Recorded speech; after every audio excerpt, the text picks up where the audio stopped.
नमस्ते सबैजनालाई फेरि पनि स्वागत छ भोपाल गुरुङ ब्लग्समा। लामो समयपछि फेरि छोटो ब्लग लिएर आएको छु।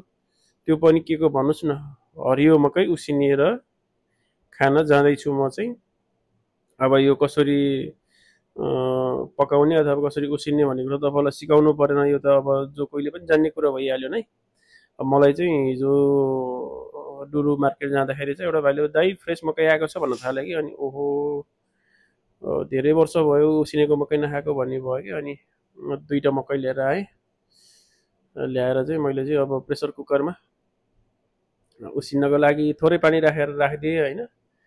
अब मकै मात्रै खाने कुरो भएन होइन, मकैले मात्रै त अब हुँदैन। त्यही भएर मैले थोरै अचार पनि बनाएको छु। त्यसमा चाहिँ मैले नुन अनि चिल्ली फ्लेक्स अनि थोरै लसुन र अदुवा अनि थोरै टिमुर राखेर ग्राइन्डर गरिदिएँ। यसलाई चाहिँ हामी अब नुन खुर्सानी भन्छ, हाम्रो गाउँघरतिर यसरी खाने चलन थियो कि पहिला चाहिँ। अदुवा र लसुन, टिमुर, नुन खुर्सानी।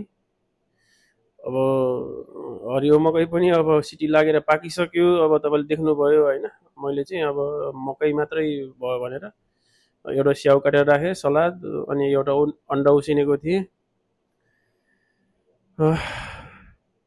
यही हो, यो आजको चाहिँ मैले तपाईँहरूलाई अब कसरी बनाउने भनेर रेसिपी राखेको होइन होइन।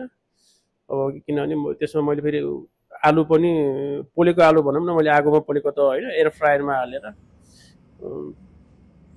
आलु चाहिँ त्यो एयर फ्रायरमा हालिदिएको थिएँ। दुईवटा आलु लगभग अब रेडी भयो।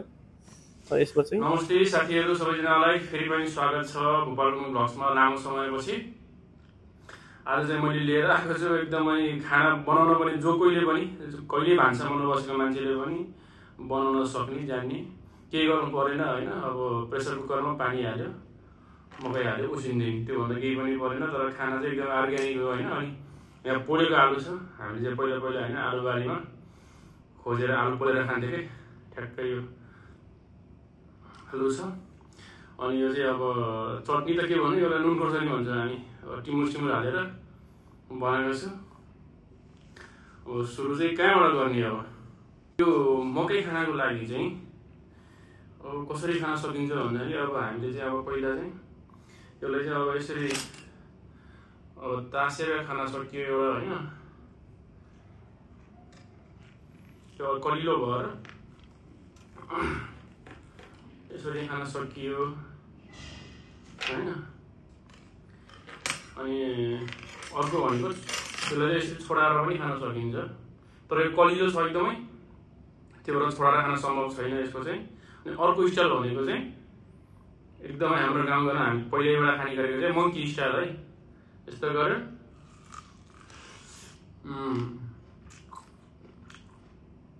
कति गुलियो हो मकै ल्याएर अस्ति लिएर आएको हो। अनि यो चाहिँ मलाई अलिक अल्छी लागिरहेको थियो। आज चाहिँ मकै आलु, यो हो हाम्रो गाउँघरको खाना भने चाहिँ होइन। अब पिज्जा बर्गर भनेको चाहिँ हाम्रो उसमा आउँदैन है। त्यही भएर अब सलाद त भइहाल्यो होइन।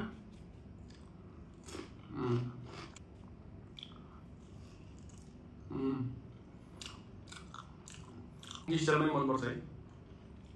तपाईँले जेसुकै भन्नुहोस् न, खाना जानेन अथवा के भन्नुहोस्, हाम्रो गाउँघरमा बिहान चाहिँ अझै हामीले चाहिँ उसिनेर भन्दा पनि अब यो असार साउन महिनामा चाहिँ हाम्रो चाहिँ खाजा नै यही हुन्थ्यो कि, बिहान पोलेर खाने। मिठो चाहिँ पोलेर खाएको मिठो हुन्छ होइन। तर हेल्दी चाहिँ अब उसिनेर खाएको राम्रो है। फेरि मलाई चाहिँ उसिनेको भन्दा पोलेको मिठो लाग्छ, तर स्वास्थ्यको लागि चाहिँ उसिनेर खाएको मिठो हो। उसिनेर खाएको चाहिँ स्वास्थ्यको लागि फाइदाजनक छ।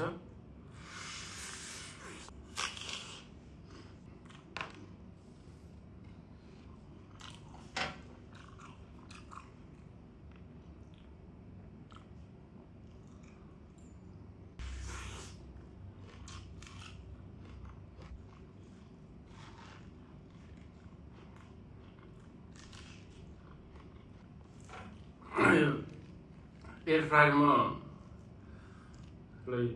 25 मिनट हालिदिएको थिएँ, पाक्दैन होला भने पाकेको रहेछ, किनेर खाँदैछु। त्यसरी चाहिँ फिल गर्नु पऱ्यो होइन। ल आज चाहिँ एकदम